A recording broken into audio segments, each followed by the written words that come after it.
This last cost flow assumption video will walk us through the moving average.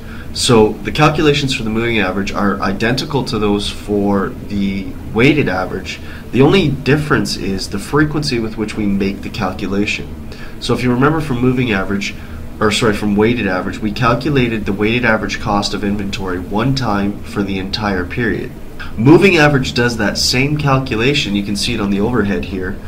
Total inventory value, dollar value divided by total inventory units. You do the same calculation to get a weighted average cost. The only difference is we're going to recalculate this every single time there's a purchase. So every time we purchase inventory, we have to recalculate the weighted average cost. We're then going to use that weighted average cost to cost out every sale thereafter. So if I recalculate the weighted average cost on the third day of the month, and then for the next 5 days there's no purchases but there's a sale every day, for every one of those sales I'm going to use that same weighted average cost. The only time the weighted average cost updates is when I buy inventory that's at a different dollar value. So just get it in your head that every time we have a purchase under the moving average method, we have to recalculate the weighted average. And that chart that you saw in the FIFO video works like a charm for for moving average. So for moving average, we're going to want to recalculate every time there's a purchase, and it's really, really simple if we use that chart format. So let's go back to the example that we had, that we've been using, of the jeweler with the 3 rings, and we're going to use the moving average method, and I want to show you how it differs a little bit from the weighted average method. Okay, so same situation. We've got 3 rings.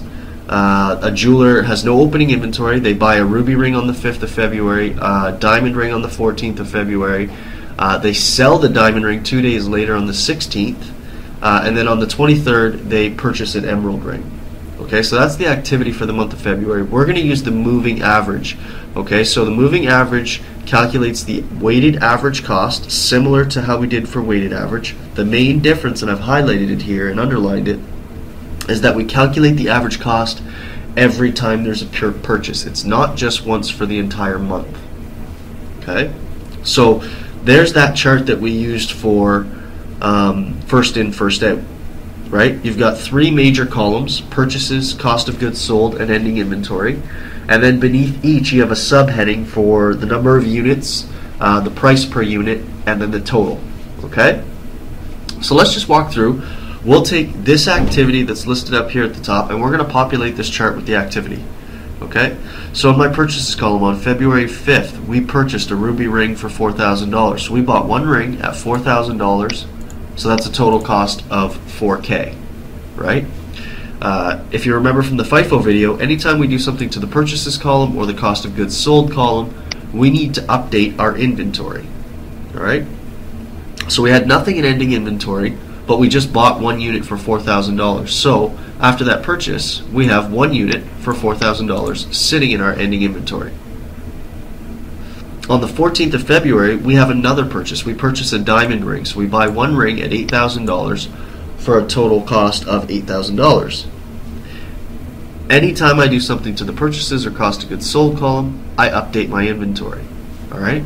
So we had 1 unit in inventory before the purchase on the 14th, and we just added another unit. So I started with 1, I added 1. I now have 2 rings in my inventory, right? I had $4,000 in total cost in inventory, and I just added $8,000 in cost. So now I'm sitting with $12,000 in inventory. And remember, this is the moving average. So every time there's a purchase, we have to recalculate the weighted average cost. The formula for that is total dollars divided by total units. That's why I updated my chart in this fashion. I updated total units by adding the 1 I had in inventory to the 1 I purchased, so that gave me 2.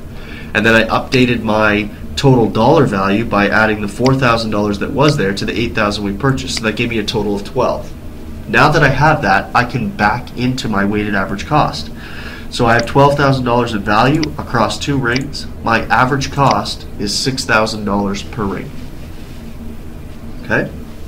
I'm now going to use that $6,000 to cost out every single sale that I have until the next time I purchase inventory, and then I have to recalculate the weighted average cost.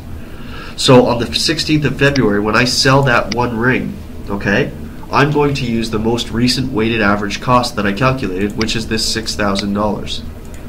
So one ring at a weighted average cost of $6,000 means the cost of goods sold for that sale is $6,000. Again, now we have to update our ending inventory, right?